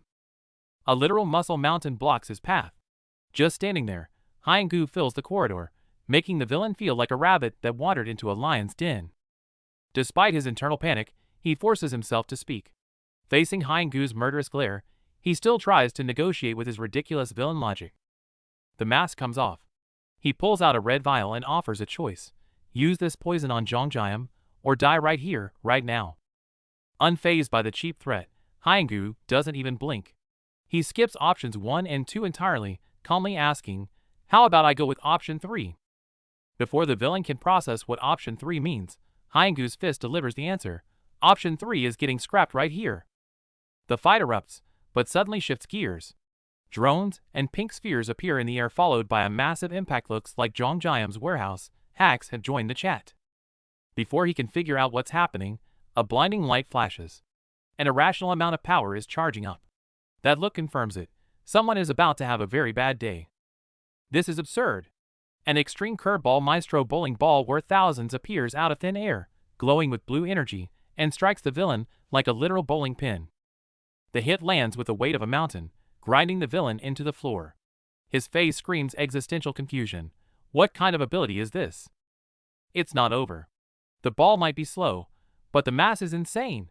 This unreasonable physical attack crushes the ground beneath him. Multiple fractures are guaranteed. The arrogance is gone, replaced by pure terror. Staring up at the muscle demon before him, he finally realizes he picked a fight with the wrong monster. Then comes the overkill oil drums raining down from the sky. This isn't a fight anymore. It's a one-sided industrial landfill burial. The villain is completely buried under the debris. Zhang adds insult to injury. Thanks for standing still, wouldn't have had time to pile all this up otherwise. Massive metal cylinders crash down, shattering the earth. Zhang breathes a sigh of relief. Thankfully, the big guy Haingu took the hit. Anyone else would be pulp. Julian anxiously calls Zhang inside, asking about Haingu. He calmly points to his dimension, confirming the big guy is safely tucked away inside. Staring at the apocalyptic ruin outside, Julian breaks into a cold sweat while Zhang remains chill. She asks what on earth happened, terrified by the sheer inhuman scale of destruction. Zhang explains Haingu is stuck inside for now. Just as they check on the food supplies and mention Yongsu, the driver himself stumbles into view. But Yongsu looks terrible. He staggers forward, clutching his throbbing head in agony, barely managing to call out Zhang name like a lifeline. Yongsu groans in pain, confused, saying he only handed out food and got thanked. Zhang and Julian freeze. These are the exact symptoms of that mind-controlling poison. Julian inspects Yongsu's hand and finds a needle prick on his fingertip. Those, thank yous, were a trap. Someone poisoned him under the guise of gratitude. It's an emergency. Zhang decides to isolate Yongsu in his dimension immediately. But the poison is tricky. He needs to hunt down that doctor for the cure fast. As the blue portal opens, Yongsu is moved to safety. The moment it closes, the system pings. Unknown energy blocked. The dimension really is an impregnable fortress. Inside the dimension, Yongsu's headache vanishes instantly. Everyone is shocked. It proves the poison relies on a remote energy link, and they just severed it. But before Zhang can relax, a strange energy ripple hits the dimension. He spins around. Something is forcefully crashing against the rules of his space. The system interface goes haywire, popping up alerts about removing Haingu from the registry. Zhang stares at the glitching screen, completely blindsided. Suddenly, Haingu is forcibly ejected from the dimension, slamming onto the floor. Zhang is stunned. The absolute defense failed. The mental attack is backtracking through the link. Zhang realizes the hard way. The dimension blocks physical attacks, not mental ones. After comforting his terrified family, his eyes go cold. He has to kill the source now. Leaving his team, Zhang reveals his memories are back. He feels guilty about the past, but right now, his only focus is slaughtering that doctor. He's ready to kill. Watching him walk away alone, the team is worried but confident. They know his strength. That doctor is about to have a very, very bad day. Meanwhile, the mastermind sees the link lost alert. Instead of panicking, he smirks coldly. It seems he was waiting for Zhang to show up all along. But in a blink, a massive shadow looms over him. Facing Zhang's wrath, the villain's arrogance vanishes. He sighs, raising a hand in surrender. Spare me. Not a chance. Ignoring the plea, Zhang strikes without hesitation. A brutal slash ends the villain's life instantly. No mercy for the wicked. Threat eliminated, Zhang returns to the team. Facing the issue of other poison victims, he takes charge. If they can't tell who's sick, they'll go find and cure them one by one. Decision made, they prepare to move. Suddenly, the old man on the floor twitches and wakes up, completely dazed and blank on what just happened. Survivors start waking up all around. Recognition floods their faces as families embrace in tears, realizing they had lost control of their own minds. Zhang returns with a blank face. Right behind him, the blood-soaked giant steps out, grinning as he announces that everything is taken care of. Despite his terrifying appearance, the giant sincerely thanks Zhang. Sweating nervously, Zhang quickly apologizes for shooting a bowling ball at him earlier. The giant laughs off his injuries, admitting that Zhang's falling pillars were scarier than any monster. Zhang chuckles awkwardly, preparing to ask a favor. The giant places a hand on Zhang's shoulder. He looks hesitant but asks Zhang to stay behind for a moment, needing a serious word. Cutting the pleasantries, the giant's expression darkens. He stares intensely at Zhang and asks about the situation in Yuljiro. Zhang pauses at the mention of Yuljiro. Surrounded by urban ruins, the giant eyes the supplies, seeming ready to trade critical information. They shake hands firmly, promising to survive. Zhang takes the intel, fires up the jeep, and roars off into the wasteland. As the jeep rattles over the debris, Zhang asks his passenger what the hell the wall mentioned earlier actually is. The kid recalls it wasn't natural. He saw a massive wall erupt from the ground in Yuljiro, blocking everything. Zhang is stunned. It's impossibly high and indestructible. Crossing it by normal means seems completely out of the question. Even worse are the monsters. It's an army of skeletons that reassemble and revive after being killed literal undead. Jongjiam worries for a second, then remembers his violent sister is there. She'll probably just tear those skeletons apart with her bare hands. His thoughts are interrupted by a system alert. A hologram pops up. It's a video call from his sister inside the dimension. She reports that the rescued officer is awake. Jongjiam turns to see the man bowing respectfully, despite his condition. Lieutenant Colonel Han introduces himself, then immediately asks the big question, where exactly are they? The facility looks alien to him. Han looks at the ruins outside, then at the high-tech interior, completely baffled. Jongjiam smiles and explains, they're physically in Gangnam, but inside his parallel dimension. Hearing they are moving while inside a building breaks Han's brain. The sister steps in to clarify, stop overthinking it, it's all her brother's superpower.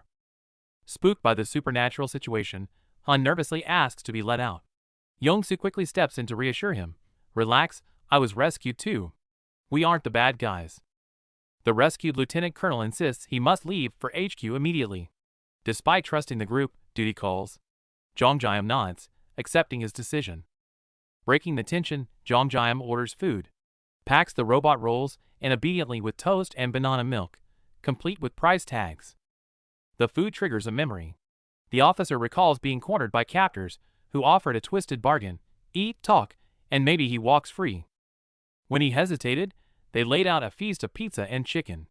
It wasn't hospitality. It was a cruel interrogation leveraging his starvation. Back in the present, the famished officer devours the food while explaining, the apocalypse warped everything, not just monsters, but the earth itself. Giant beasts rampaged through cities, crushing regular armies. Desperate, the government began recruiting awakened fighters to form new units. Reclaiming territory went well until the beast appeared. Just mentioning it brings a shadow of terror to the officer's eyes. It was a dragon, immune to guns and explosives. They screamed for backup, but the command center remained dead silent. Isolated and desperate, the officer made a gritty choice. If no help was coming, they'd fight their way to headquarters themselves. The journey was hell. Chased by monsters, they recruited awakened civilians along the way, barely surviving the brutal trek to the base. But the base was empty. Not abandoned, but purged. Documents left behind revealed a chilling truth, a coup d'etat. The nightmare deepened. The recruited awakened turned on the soldiers, and the commander joined the rebellion. The leadership had rotted from within. Hearing this, Jongjiam doesn't hesitate. They finish their meal and prepare to drop the officer off at Yojiro, stepping back into danger. Suddenly, cold sweat drips down the officer's face. If Jongjiam saved him, it means this group must have faced that invincible dragon head-on.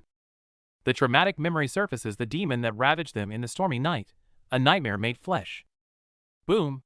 No guns needed. Jongjiam hurls a 20 kilograms weight plate, smashing a monster away with brute force and physics. The officer stares in disbelief. Before he can process the flying gym equipment, Jongjiam casually orders PX, "Give me a military vehicle." Instantly, a blue portal rips open, and a heavy military Humvee slams onto the pavement. It's not logistics, it's a miracle. Jongjiam leaves the portal open for a show.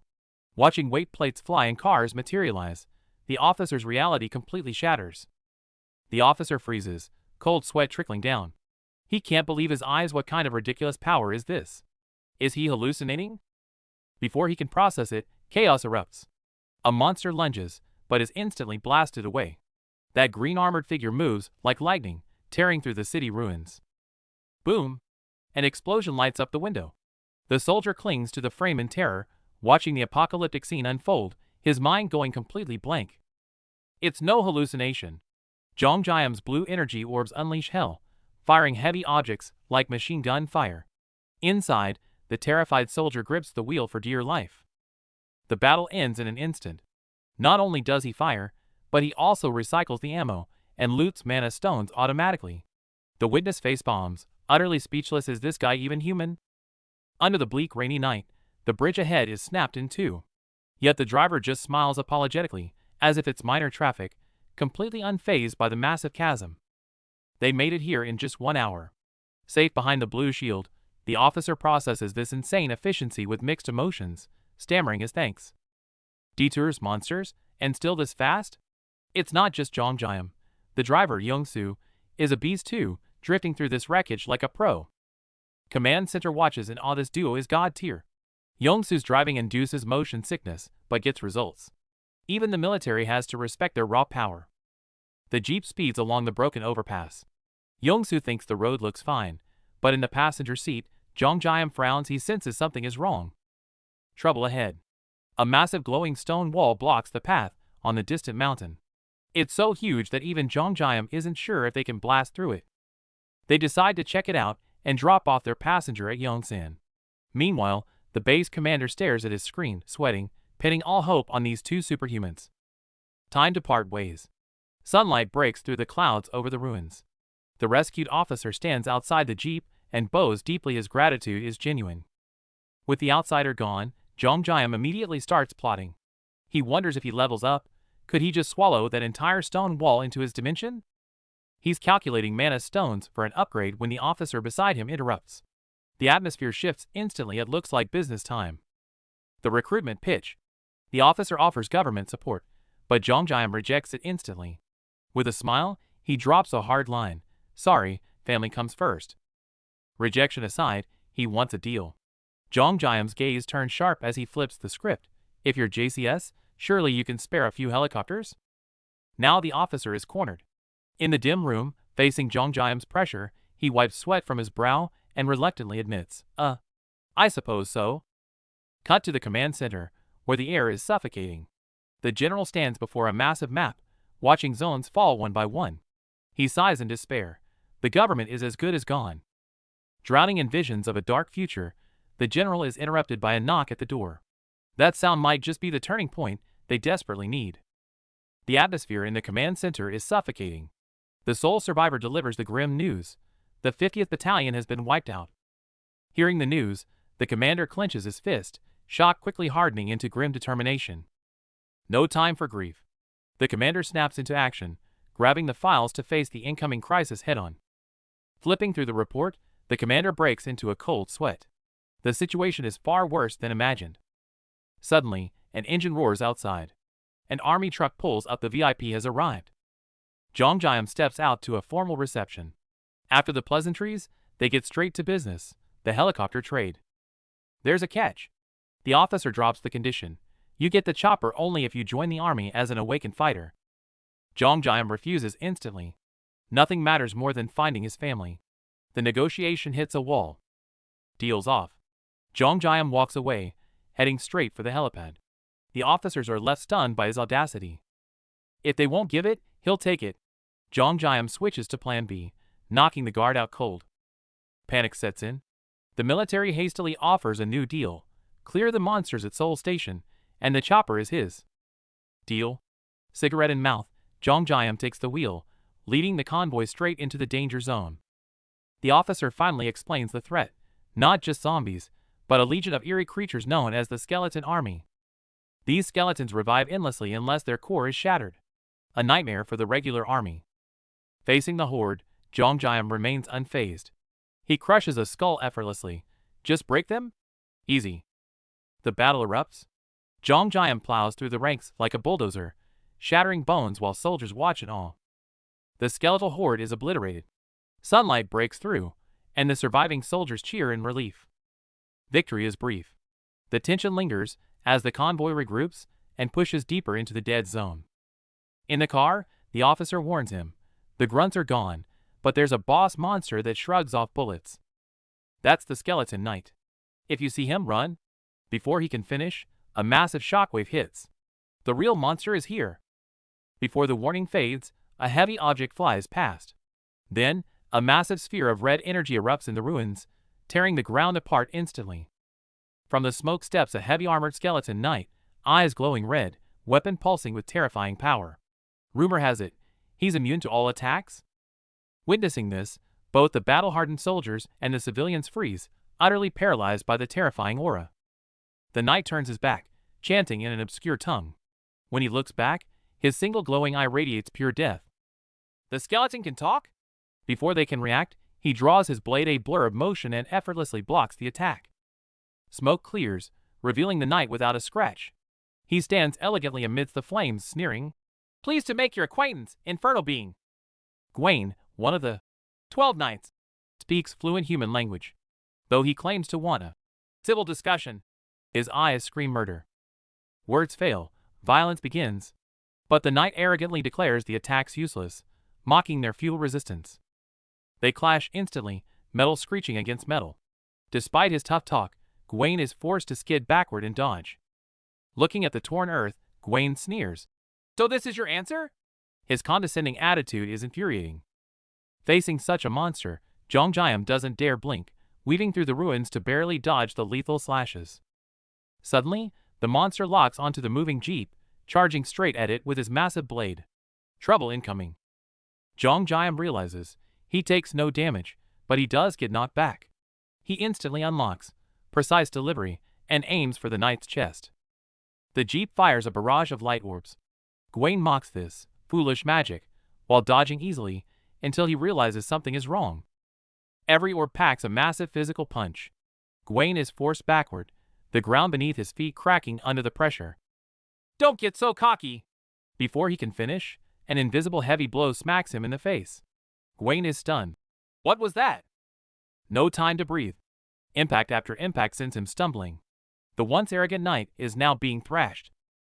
Jongjayam has activated automatic delivery. The system rains supplies onto the knight's head, face, and back, a completely one-sided beatdown. Watching the suppressed enemy, Jongjayam remains on edge. This armor is tougher than a dragon's. If the barrage stops, he'll counterattack instantly.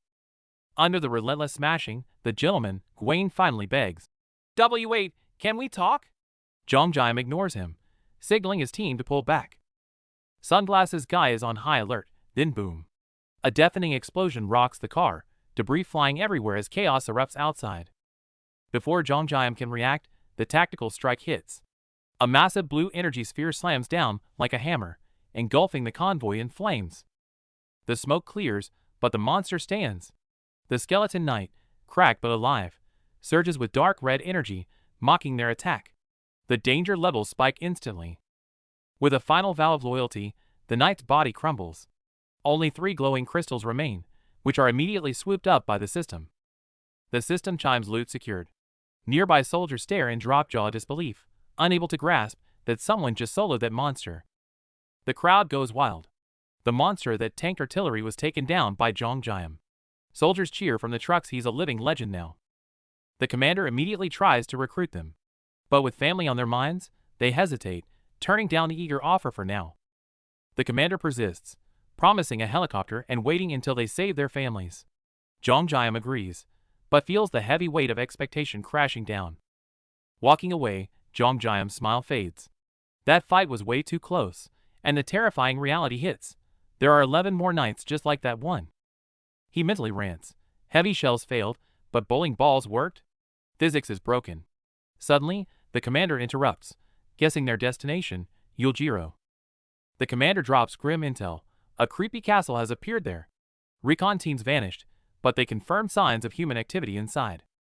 Jongjayam isn't worried his sister is scarier than any monster. But the commander's next words chill him.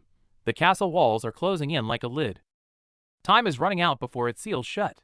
The commander leads them to the helipad. Under the setting sun, their ride awaits. Jongjayam sweats looking at the rusty, beat-up helicopter in front of him. We're taking this? The commander smirks and waves it off. Yours is over there. The commander points. They look over, and through the blinding light, the real ride is revealed. Jongjayam is stunned, but Yongsu loses it. The vehicle maniac stares at the prize, laughing maniacally like a supervillain. The commander went all out, a Black Hawk. Yongsu's eyes pop out. This is top-tier gear even generals dream of riding. Who's flying? The commander asks. Yongsu steps up confidently, then drops the bomb. Never flown one. First time. The air freezes. Ignoring the panic, Yongsu pulls out mana stones. No practice needed, he just pays the system, and boom, he's instantly a master pilot for any vehicle. The officer goes all out to recruit them, offering mana stones to cover the cost. Now, Yongsu's driving god talent can finally unlock the helicopter skill. The case opens, blinding them with purple light. 200 mana stones. The officer calls it a small gift, but it's a massive show of sincerity. Yongsoo suspects a bribe, but doesn't hesitate. He smashes 50 stones instantly to unlock the skill, leaving the officer completely dumbfounded. Skill acquired, Yongsoo enters manic mode. His excitement terrifies the officer, who begs him to slow down, but it's too late. Inside the cockpit, Yongsoo is moving like a maniac. Jonghyam, sitting next to him, breaks into a cold sweat, having no idea what he's doing.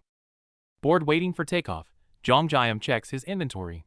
Over 1,000 mana stones killing those skeletons paid off. He's rich. Rich implies spending. He upgrades his parallel dimension skill and discovers a new treasure in enchant stone, and it's fire elemental. The system says it enchants weapons with fire. Jonghyam recalls the burning skeleton knight looks like he's planning to copy that move. A legendary weapon is born. He enchants a bowling ball? The fire spin bowling ball is officially online. Gear ready, countdown to takeoff.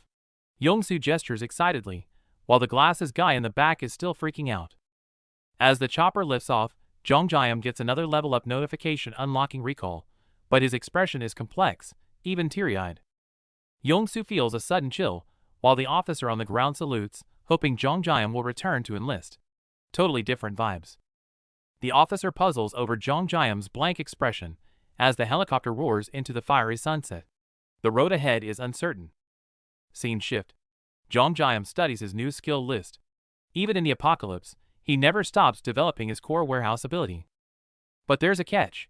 He can only store one major item at a time, either the logistics center or the military base. Nothing else. But he's sharp. Since the current category is military base, could he register this Black Hawk as part of the base? It works. The system classifies the Black Hawk under military base. Without hesitation, Jonghyam tries to store it mid-air. The officer on the ground looks up and freezes. Back already? Something looks seriously wrong with that chopper.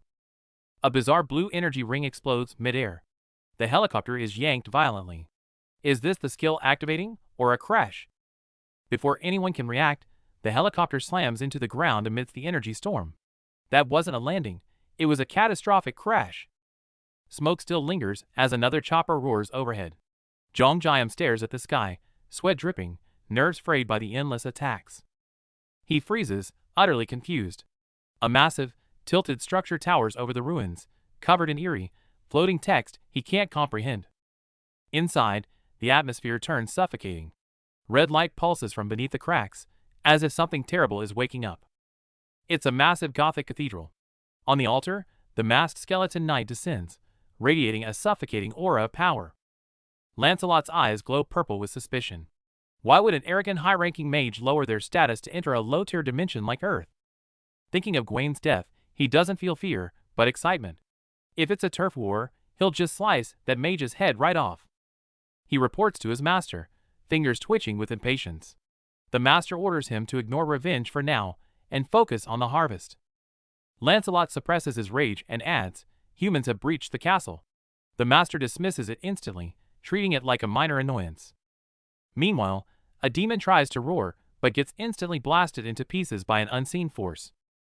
In the chopper, Yongsoo struggles to find a landing spot. Jonghyam stays calm. No room? I'll just recall everything below to clear a path. Before he acts, Yongsoo shouts, "Look there." Below, a skeleton knight is locked in a fierce battle with another monster. The speed is insane, sparks flying as steel clashes. Jonghyam glows with golden energy, captivated by the ferocity of the fight. As he watches, the monster below throws a massive punch, sending the armored knight flying with a deafening impact. Yongsoo gapes. That thing is a beast, we can't fight both. Jonghyam suddenly drops a bomb. That's my older sister. Yongsoo freezes. Dust settles. The human monster clenches her fist, gritting with excitement. Weird. My punches feel incredible today. Flashback time. Little Soul sits glued to the TV, completely mesmerized by her first glimpse of an MMA fight. A friend calls her to play, but she punches a sandbag instead. It drops instantly. She scratches her head. Weird. They don't fall that easily on TV. Seeking a real challenge, she wrecked the entire playground. Looking at the kids lying on the ground, she felt only disappointment too weak. In a pro gym, she finally tasted defeat. Bloodied and bruised, she grinned like a maniac. A true generational talent was born. Flashback to Soul's glory days. She dominates the ring, a blur of violence and perfect technique, crushing anyone in her path. But the obsession takes its toll. Manic laughter turns to agony as injuries pile up, yet even in a wheelchair, she refuses to quit. Back in the present, the guys discuss her history. Without those injuries, she would have been unstoppable, a true monster of the arena. Back to the fight. The skeleton knight rises from the debris, unfazed and ominous, demanding an answer amidst the smoke. Soul looks confused. The knight mocks her speed, claiming she's too slow to land a hit, leaving the brawler baffled. It's not speed, it's instinct. Soul reveals she reads body mechanics, and the knight admits her rock-solid fundamentals nearly cost him the fight. Impressed, the knight offers mercy. He warns her to flee within 5 minutes or face certain death, promising to intercede with the king. Suddenly, boom! A projectile slams down from above, obliterating the knight in an explosion of fire and shattered armor. Soul stares in disbelief. A flaming bowling ball sits in the crater. Her fist did nothing, but a piece of sports equipment just one-shot the boss? Loot collection time. Essence orbs and crystals zip through the air, sucked into a portal by Zhongjayam's inventory skill. No time to rest. The ground shakes again as a massive mechanical shadow looms over her, signaling the next threat is already here.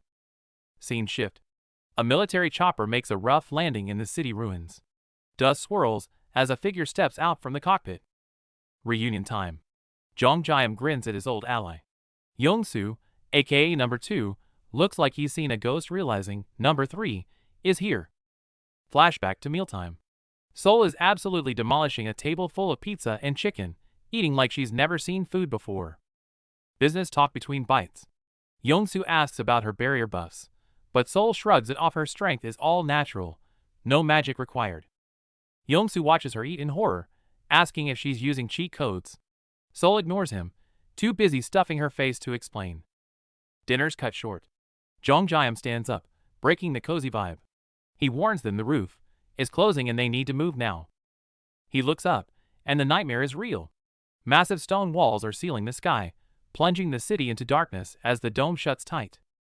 The stone dome grinds shut with a deafening roar, snuffing out the last of the sunlight. Zhongjayam watches, the pressure rising. Action starts. The chopper lifts off, raining down smiley face bombs that turn the streets below into a blazing inferno. The helicopter soars over the ruins, staring down at the massive crater. The pilot is dumbfounded after such a huge explosion. The target doesn't even have a scratch. That defense is insane. To make matters worse, Zhongjayam stares at the sealed dome, stressing out. He burned 15 mana stones just to deploy this Black Hawk, and the cost is stinging him hard. He wonders if he can swallow the entire castle into his dimension while contacting his team. Is the intel even reliable? He has a bad feeling that Bastard might be playing him. Soul looks grim as she brings up the skeleton they smashed. It warned them that unless they beg the Skeleton King, they're all dead? Zhongjayam breaks into a cold sweat. This is a mess. Just as Zhongjayam complains about lacking time, Soul drops a bombshell. We have 5 minutes. Hearing the time limit, Zhongjayam freezes, his pupils trembling in shock. With no time to lose, the helicopter weaves through the skyscrapers like a maniac, nearly crashing. Zhongjayam is terrified, while Soul cackles in the back, complaining about his driving. Meanwhile, inside the eerie Gothic castle, a flaming skull reports the situation. Lionel has fallen, but the terrifying part is he didn't manage to inflict a single scratch on the intruders. The skull concludes it must be the work of that mage. In the shadows, an armored gauntlet clinches tight. The master is furious. The harvest is near, and someone dares to interfere now. Upon hearing the enemies are coming to him, the Skeleton King on the throne looks intrigued. Since he doesn't have to hunt them down, he'll just sit back and wait for them to walk to their deaths. The Skeleton King grips his scepter, waiting silently in the crimson-lit hall. Outside, Zhongjayam and his team are charging full speed toward this final battleground, dust billowing behind them. Zhongjayam lands, but is completely disoriented, world spinning. On the throne, the Skeleton King narrows his purple eyes, scrutinizing the dizzy intruder. He's confused. This guy doesn't look like a mage at all. But the Skeleton King quickly regains his arrogance, leaning back with a sneer. The castle is crawling with monsters. These intruders will likely be torn to shreds before they even reach the throne room. The heavy doors creak open. Just as the tension peaks, Zhongjayam rushes in, not to attack, but to dash. BLARGH! He leans against the wall, vomiting violently. That crazy helicopter ride really did him in.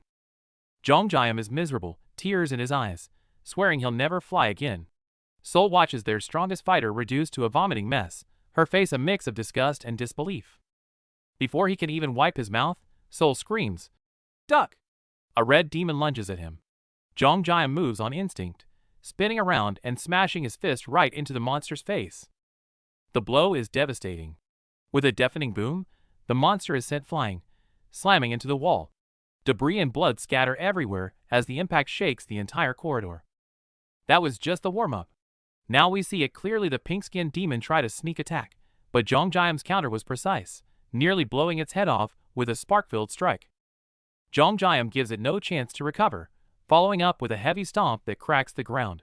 A shockwave of red light explodes outward. Attacking him was a death wish. Threat neutralized, they sprint out of the tunnel, panting. Sol starts to say thanks, but Jongjiam stops her abruptly. He looks grim. The real trouble is just starting. Ahead, the red-lit Gothic castle radiates suffocating oppression. Jongjiam stares into the shadows, where a pair of crimson eyes glare back with pure malice. Here comes the next nightmare. A red-eyed demon swoops down from the night sky, shattering the silence. Inside, Jillian clenches her fist, while Yongsu, sweating bullets, screams for everyone to get back inside immediately. The villain grins manically, his face twisted with malice.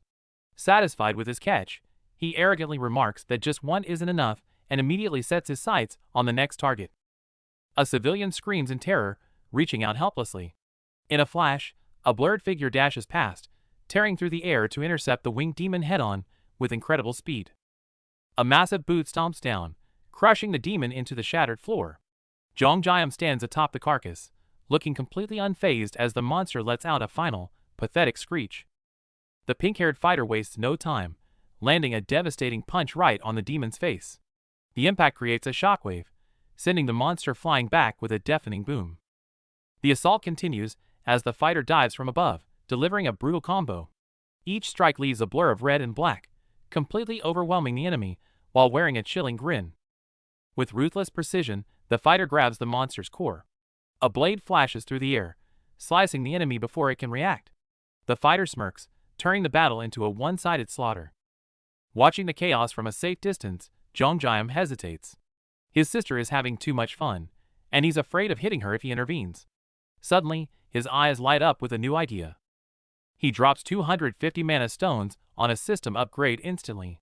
While the demon continues to screech, a fist smashes into the ground with explosive force, signaling the arrival of a new, heavy-hitting tactic. Facing the grotesque demon, Jongjiam pants heavily but doesn't back down. With a wild grin and crazy eyes, he arrogantly calls out next, clearly just getting started with the fight. Strangely, the monsters freeze and stare blankly at something. Confused, Jongjiam follows their gaze and spots a blue orb on the ground, crackling with energy and ready to blow. It turns out to be a bizarre electric mosquito killer plus baseball bat combo. Sitting in his energy circle, Jongjiam smiles with satisfaction, clearly pleased with his new electrifying toy. The corridor is littered with dead bats, but Jongjiam is just chilling in his floating chair. His sister explodes with rage, yelling that he's in the way. They start bickering like kids, completely ignoring the battlefield around them. Meanwhile, back at the villain's lair, a flaming skull head reports in. The minion, Tristan, speaks gravely to his lord, confirming the details of the battle he just witnessed. The enemy is getting nervous. The Skeleton King sits on his throne, clearly stressed. With a powerful mage and a warrior rivaling his own strength against him, he decides to stop playing games and summons his strongest knight, Lancelot. The Skeleton King calculates the odds, worried about his superiors finding out about the intruders. Realizing the enemy mage might outrank him, he knows a fair fight is a death sentence. Behind the calm facade, he's panicking. He comforts his minion Tristan, claiming his sacrifice won't be in vain. The Flaming Skull, fiercely loyal, declares his life belongs to his lord before charging into battle with suicidal determination. The Skeleton King gets serious, conjuring violent red lightning and crystals in his palm. With a deep, commanding voice, he summons his most loyal sword, filling the hall with terrifying energy. The screen splits. Above, a red magical vortex heralds Lancelot's arrival. Below, Jongjiam's bizarre blue tech box buzzes with energy. It's magic versus high-tech, and the clash is imminent. The electric mosquito killer spins wildly, throwing off blinding blue arcs of electricity. This isn't for bugs. Judging by the vicious crackling sound, it's a high-voltage nightmare ready to fry the enemy. Soul grins, clutching her new electric bat crackling with energy. She absolutely loves the upgrade. She calls the warehouse a cheat code, but Zhongjiam's size combining items actually lowered the weapon's stats. Soul doesn't care about stats. She just wants to smash. But she keeps scratching a bite mark, irritated by the dimension shift. She jokes about turning into a vampire, then deadly serious. Kill me if I turn. Suddenly, a voice answers from the dark. They look up. At the end of the grand Gothic hall, the Skeleton King and his knight await them. The Skeleton King postures arrogantly, but Zhongjiam is just relieved no need to hunt for the boss anymore. The king rambles nonsense about Arcane. When they don't react, he gets annoyed and declares their death. Lancelot steps forward, radiating power. Instead of fear, Soul grins, eager to test her new toy on him. Don't interfere. Soul snaps, charging in with a burst of blue lightning, fully confident. Clash. Weapons collide violently, sparks flying everywhere as the impact kicks up a massive cloud of dust. Something's wrong. Soul panics even with her barrier, the weapon cracks under the sheer pressure. The weapon shatters. Soul is stunned. The enemy scoffs it's not the weapon's fault, but the wielder's limit. It wasn't a defect. That guy is just overwhelmingly strong. Pure, absolute power gap.